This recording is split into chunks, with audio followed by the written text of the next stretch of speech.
Hi, my name's Audrey Gale and I do art.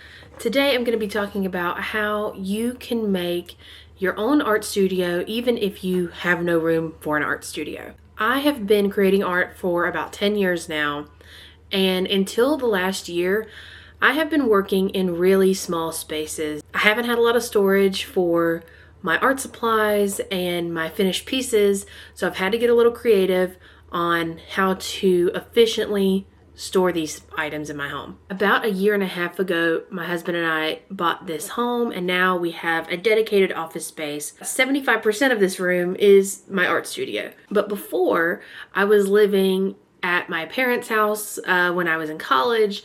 I was living in apartments, in like one-bedroom apartments on my own.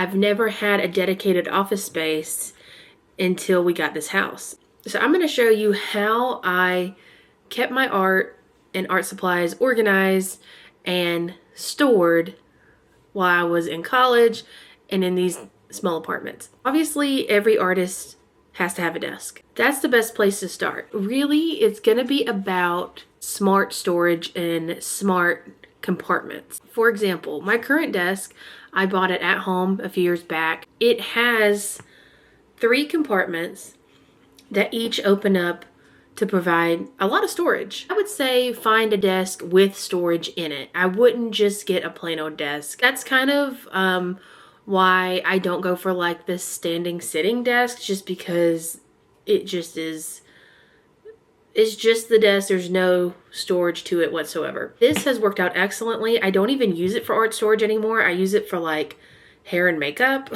It's a great way for artists to store paper, pencils, erasers, bookkeeping, anything like that you might need. When I was in these one-bedroom apartments, I would have standard kitchen, living room, bathroom, closet, bedroom. So in my bedroom, I would have, of course, the bed. I'd have like an end table, and I would have my desk pushed on the opposite end of the bed. And then I would usually have some sort of furniture that utilizes vertical space. Vertical space is going to be super important when it comes to working with 0 square footage. If your living space is just really short on square footage, then what you do have for sure is walls. Walls have got to be so high, they're not going anywhere.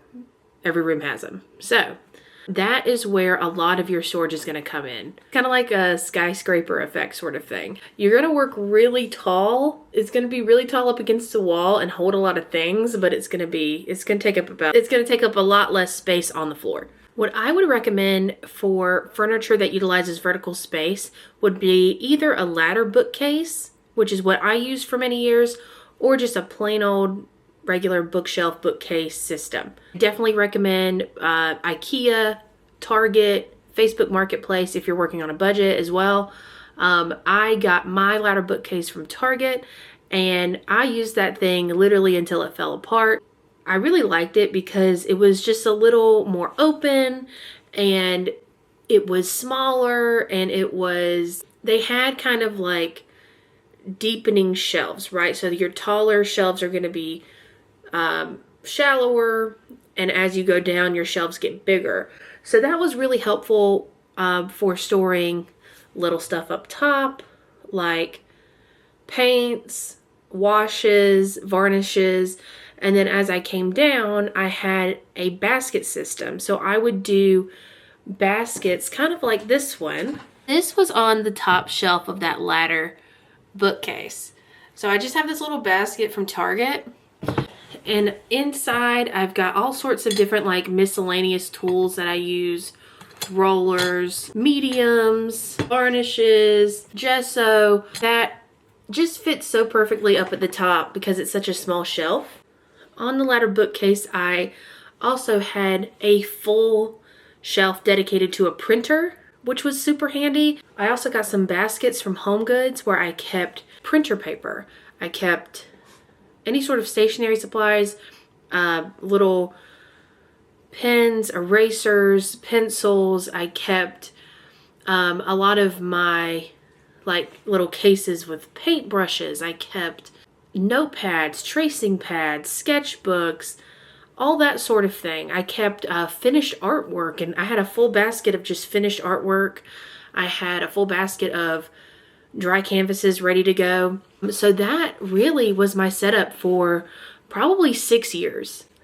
And it worked really well for me. I mean, I think realistically, you could use 5 or 6 feet of space in an extra bedroom, in your living room, in your studio, just for a desk and a ladder bookshelf, and that will cover a lot of your essentials. Something else that I implemented more recently is going to be the grid paneling. So this is just really the bread and butter of vertical space storage and organization. As you can see here, I am fully utilizing these grid panels, and they hold a lot. I have every bit of paint. Every single paint bottle I own is up on this wall. I have little cups here that hold gel pens, color pencils, markers, mechanical pencils. I have one full of Posca markers. I have a dedicated space for scissors, ruler, paint brushes, and there's still a little bit of space left. So, I mean, that could really clear out several shelves on a bookcase, just putting it up on the wall like this. And I really like this because it's just really easy to pick up and get to it. It's not like tucked away, and it's not like this whole out of sight, out of mind sort of thing. It's right there in front of you, and it's really easy to just grab and go and start painting, start drawing. If you're an artist and you have 0 to none square footage in your home available, no more excuses. There are ways to make it work. I think if you could just find 5 or 6 feet of wall, you can make it work. I made it work for many, many years, and I could still make it work today, but I'm just taking advantage of having a little bit more room. Well, that's it for today, guys. Thank you so much for watching. I make videos about art markets, murals. I do paint tutorials. I talk about art business. So if you're into that sort of thing, please subscribe. And thanks for watching. Bye.